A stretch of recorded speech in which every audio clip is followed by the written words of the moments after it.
هل تستطيع أن تتصور جنابك وجميع المشاهدين والسامعين الآن من الأقباط كم عدد الأقباط الذين تركوا المسيحية بجملتها خلال هذه الحقبة من الزمن؟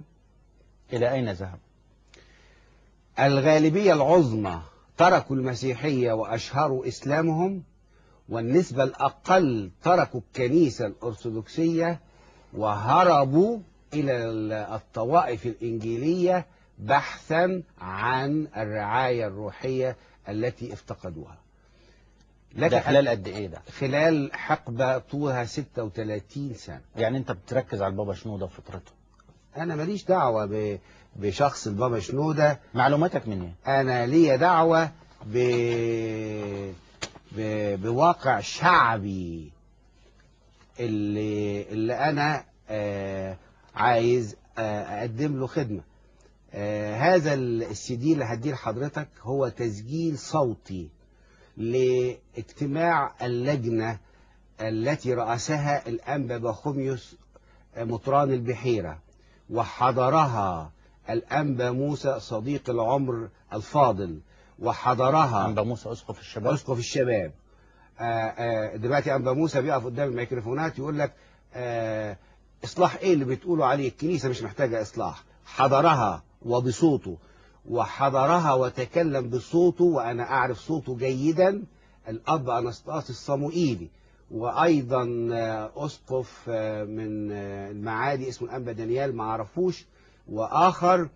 وهذه اللجنة بالصوت اللي حضرتك تقدر تحطه دلوقتي على لا طبعا أنا لازم أتحقق الأول إيه ده عشان تسمعوا، بتقول أن عدد الذين يشهرون إسلامهم يوميا يتراوح بين 80 و200 شخص. 80 و200 شخص و200 شخص بالصوت اهو. واذا ما كانش ممكن ان السي دي ده يتسمع دلوقتي على البرنامج ده طبعا ما اقدرش. احنا ممكن نسمعه لاي حد عايز يسمعه على السايت بتاعنا. من 80 ل 200 شخص. وانتهت هذه اللجنة برئاسة الأنبا بخوميوس، وعرفت بلجنة الأنبا بخوميوس، إلى أن عدد الذين يشهرون إسلامهم سنويا في مصر في المتوسط 50,000 شخص. لو ضربت 50,000 شخص في مدة طولها 36 سنة. لا ما مش 50,000 طول ال 36 سنة يعني. طيب لو ضربتها في ال 36 سنة هيبقى 1,800,000. هنقول انه مش بالظبط كده 50، هنقول انه 1,400,000 على الاقل تركوا المسيحية واشهروا اسلامهم خلال هذه الحقبة. مع العلم ان اللجنة بالصوت على هذا السي دي بتقول ان هؤلاء الذين اشهروا اسلامهم مفيش حاجة اسمها خطف، والناس كانت تستطيع أن تقول لا، والسي دي أهو. فالآن فقد من الكنيسة الأرثوذكسية، قلنا بلاش 1,800,000 بناء على الحسبة دي، قلنا 1,400,000 بناء على هذا الشريط. ثم كم عدد الذين تسربوا إلى الكنائس الإنجيلية؟ يعني أنت عايز تقول إن في 1,000,000 مسيحي و8 أسلموا خلال السنوات الماضية؟ نعم. ولم يعودوا مرة أخرى للمسيحية؟ نعم. ونسبة وأسلموا عن قناعة بالإسلام يعني، ولا هروبا من أشياء أخرى؟ اللي عايز يطلق واللي عايز يتجوز. للأسف الشديد ده هيجرنا المشكلة رقم 2، أن غالبية هؤلاء الذين أسلموا هروبا من مشاكل، وأهمها مشكلة الطلاق. وأنا عندي تصريحات موثقة، ما تقدرش أقول لك جبتها منين، أن على الأقل 50% من هؤلاء الذين أسلموا بسبب مشكلة الطلاق.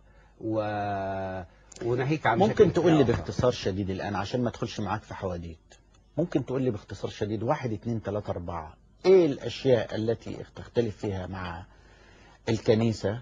1 2 3 4. ما هي هذه الاشياء؟ هل هي القضية قضية الزواج والطلاق، قضية الناس اللي بيأسلموا؟ مش لا في ايدك ولا في ايد البابا ولا في ايد اي واحد. اللي عايز يختار اي دين بيختار الدين بتاعه، ما فيش حد يقدر يجبره على هذا. بل بالعكس، الان كل ما يقال واحدة اتخطفت الحكومة بترجعها مرة اخرى وبتروح الدير وكذا عشان ما يعملوش مشاكل.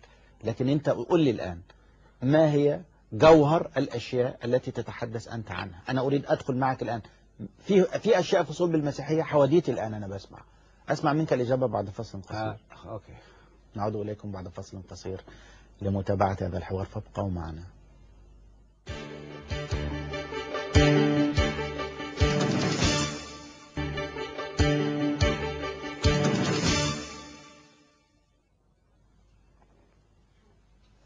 أهلا بكم من جديد بلا حدود من القاهرة. ضيفنا الأنبا ماكسيموس، موضوعنا عن خلافه ومستقبل كنيسته في ظل الأحكام التي صدرت ضده.